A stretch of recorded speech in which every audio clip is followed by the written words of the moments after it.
Yeah. So because I was scared of the water, and but I didn't want to show it. And I used to hate it when Sheree's family would go to the beach because I know.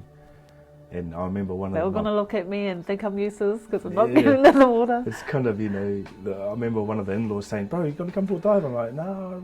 He goes, "Oh, I thought you were like Māori." I was like, oh, wow.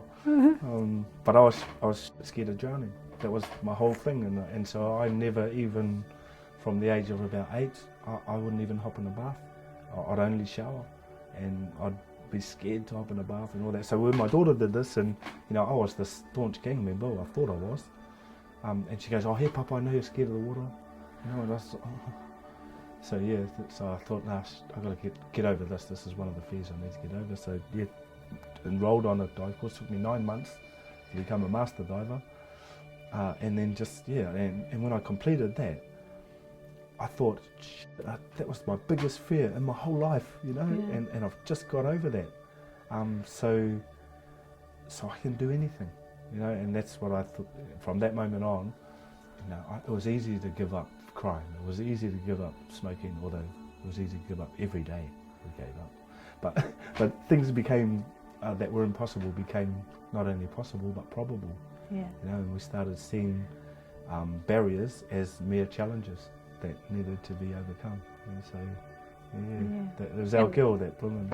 And then started to share that within the Black Power community, share his knowledge from that diving. So got a couple of the fellas within our community to do dive courses too, and that sort of, there was one bro who was so wrapped, he'd got his first cray and he went home and give it to his, he was having a kai with his whānau and he rings up Eugene and he goes, "Bro, listen to this." And he couldn't hear anything, and he's just like, "What, bro? I couldn't hear anything." He goes, "That right, because they're all eating kai, bro. They're all wrapped. Thank you so much." So those little things are awesome to reflect on. Being able to share the tools that we've.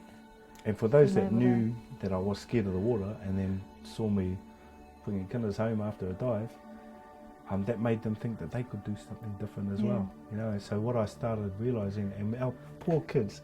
So I've got an older son to another relationship, but Sheree came into our lives when he was maybe a year old. 18 months.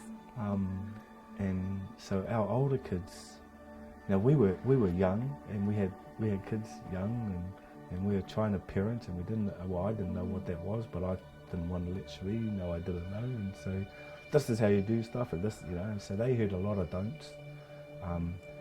I was so, what I was doing and what I was saying were two different things. Conflicting, And so, our kids I'd tell them, you don't use swallow smoke when you grow up, okay? And I'll be lighting a cigarette. And I'll come home drunk, so don't use ever a drink in your life, And don't swear in my house, and they look at me like, what?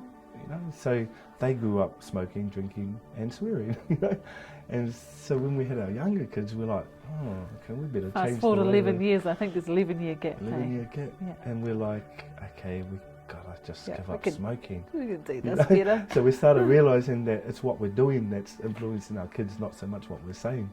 And so that's kind of spread among we saw that as a way of teaching others, within our community, within our chapter. If we want them to change, we've got to show them how that can happen. Otherwise, just saying it doesn't mean shit to anyone, It's action, and we saw that with our kids.